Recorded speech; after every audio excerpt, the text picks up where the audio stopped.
going to open with one of my favorite quotes, and that's, "Our deepest fear is not that we are inadequate. Our deepest fear is that we are powerful beyond measure." I am excited to welcome you into this space. My name is Dr. Kimberly Armstrong, and I serve for about 2 more weeks as Chief Academic Officer here in Portland. And then after that, I will be going across the water to serve as Deputy Superintendent in Evergreen Public Schools. Are my Evergreen people here yet? Oh, okay. Okay, great. No pressure. So anyway, I'm excited to have this opportunity to talk with you all about leadership and some of the things that we have going on here in Portland that we're pretty proud of. I'll try and stand off center so I'm not blocking the screen, and I have my prompts. So we began our work this year, and I would say that started sort of into the spring as we were working towards summer with the theme of believe, and really holding that center. Like, how do we make sure as leaders in the system charged with lifting heavy work, keep believe at the core? And so I have just a video to kind of, get us going this morning that really, I think, is an example of what happens when you believe. It's an oldie but goodie.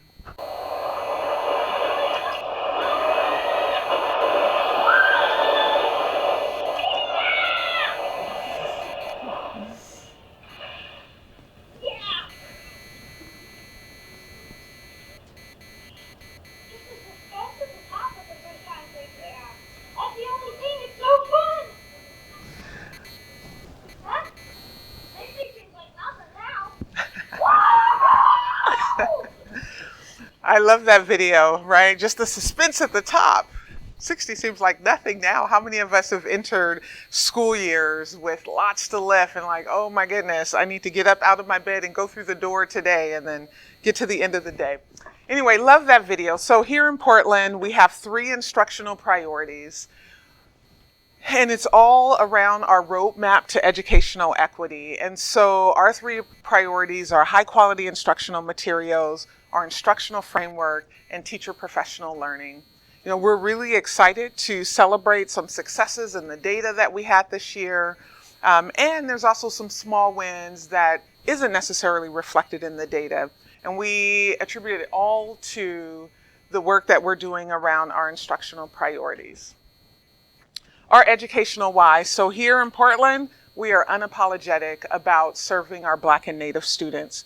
We know that when we raise the achievement for that group of students, we raise the achievement for all students.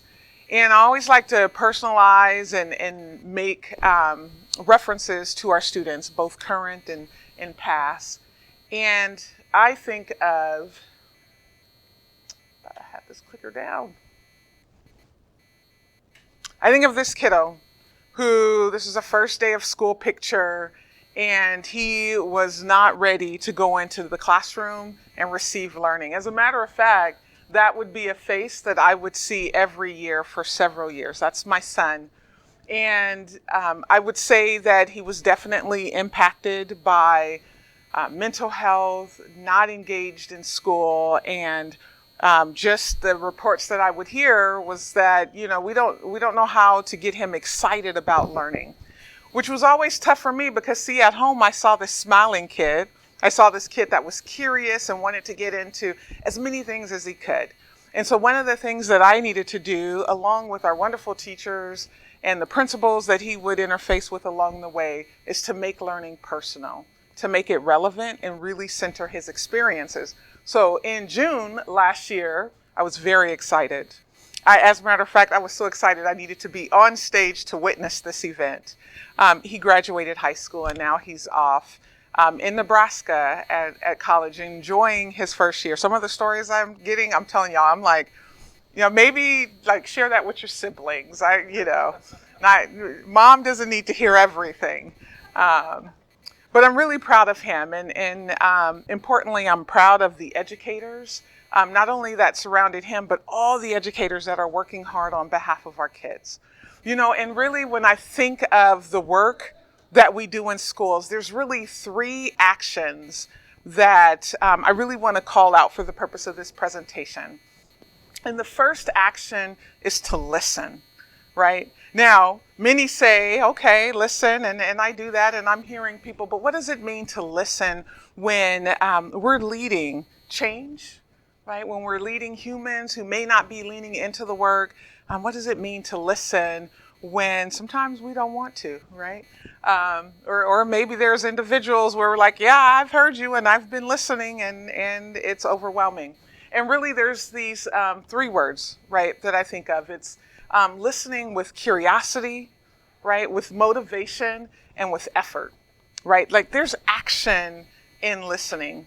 I often tell this story about 12 years ago when I was diagnosed with cancer.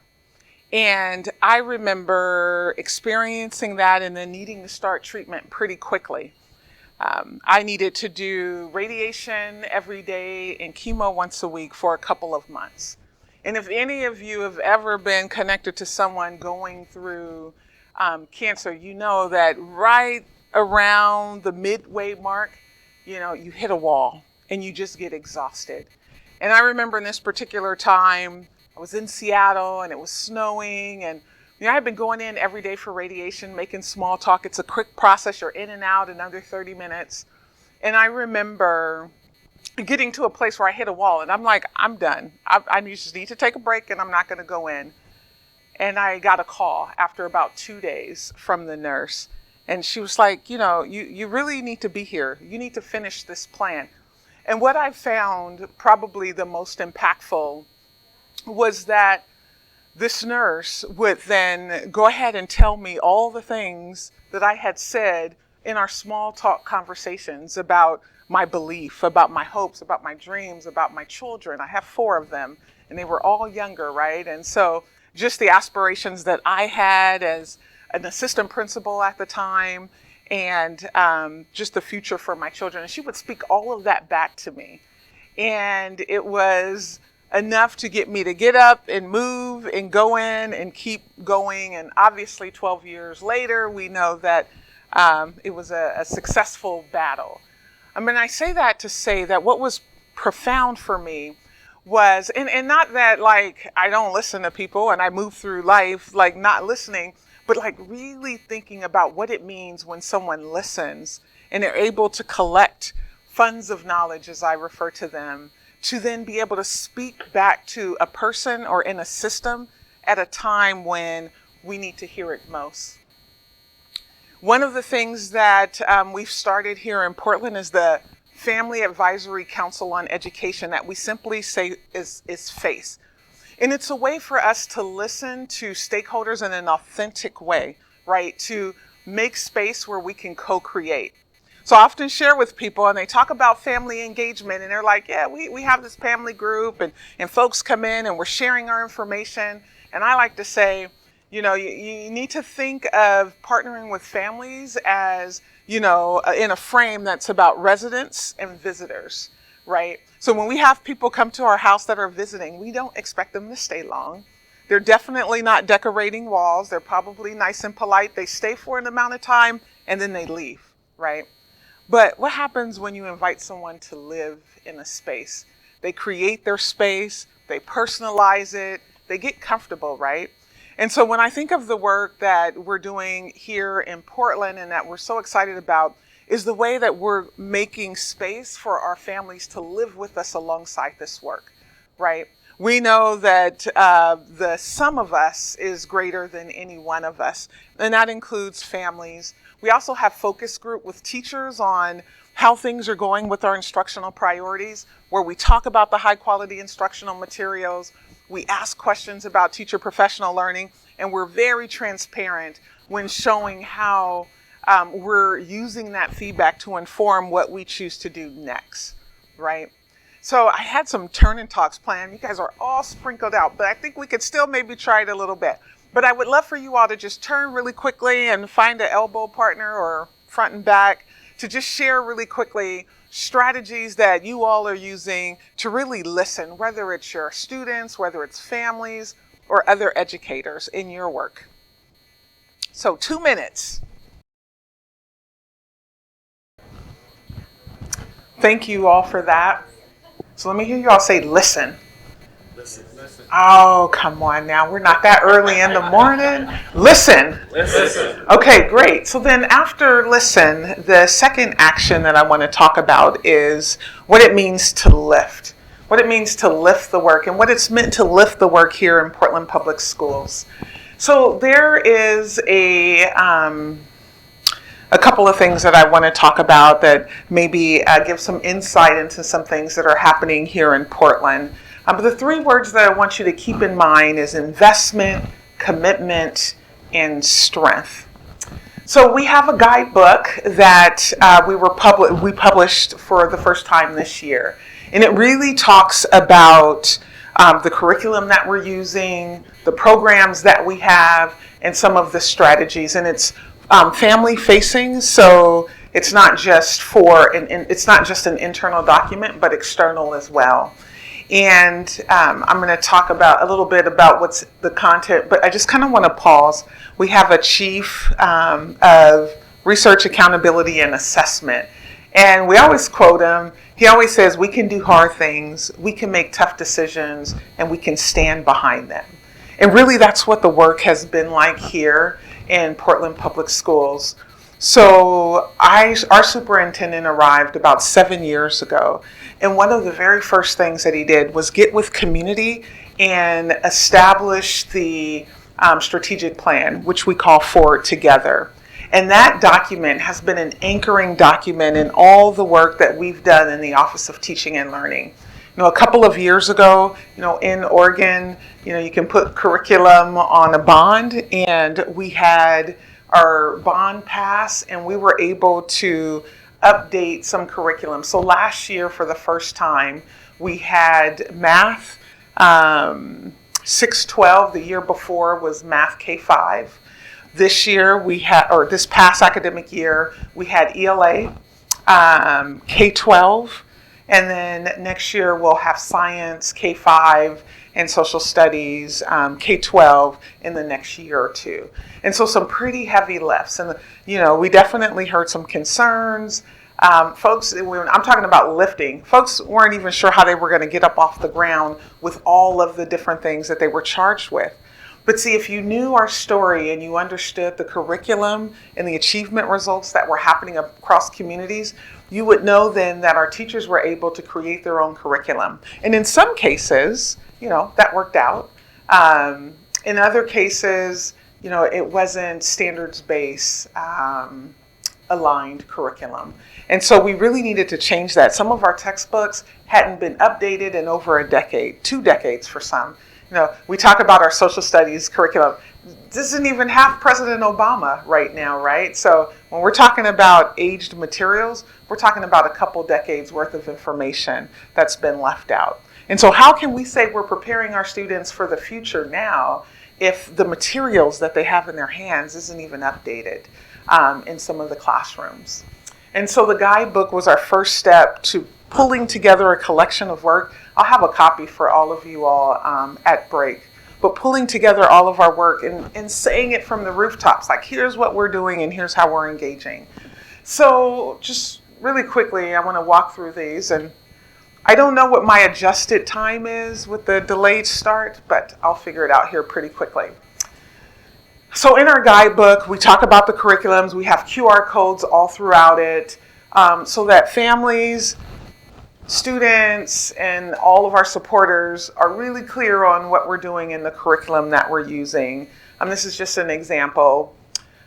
We list out the digital resources that our families are able to access in the guidebook. And then we use the opportunity to share how our curriculum materials are aligned with strategies. And so one of the movements now is really making sure that we are building reading teachers, right? And so we have used letters. I appreciate that call out. So letters is an opportunity to teach teachers how to teach reading, to understand the science of reading. And so this memo was in the spring of 2023, and it shows you a glimpse at how many of our teachers are working through the volume, and how many have had or is on track to earn us endorsement, a letter's license, which is an endorsement for teaching reading, that they are fully capable and able to teach reading at all levels. Oh, sorry, that's the last one. So for us, we have, and I'm not going to say that like K-12 English went off without a hitch. You know, we still have places where teachers are still trying to find their way in the curriculum and make those sound decisions. But really lifting up for us means that we're standing on our anchoring document, which is our Forward Together strategic plan, and we're aligning our resources, our time, and our effort to really increase our student achievement. We feel that is educational equity. When you have high quality instructional materials, high quality teacher professional learning, and an instructional framework that considers students' experiences and brings that into the classroom. So I'm going to pause really quick because I need to check in about time so I can speed it up where I need to speed it up. But just check in really quick and just share the work that you're lifting right now, whether in your organization or in your school district. What are you lifting? We're going to do 1 minute this time. All right, so what was the first action that I talked about? Listen. Okay, good. Let me try again because I don't know if everyone had a chance to answer that. What was the first action? Listen. Okay, and what was the second action? Lift. So, of course, that means that we got to stick with our L's. And then the third one would be love, right? And I know love can be overly cheesy in the workplace, right? We know that love doesn't mean in the workplace you're creating Hallmark movies or running and just hugging on people, right? Love in the workplace means to be connected.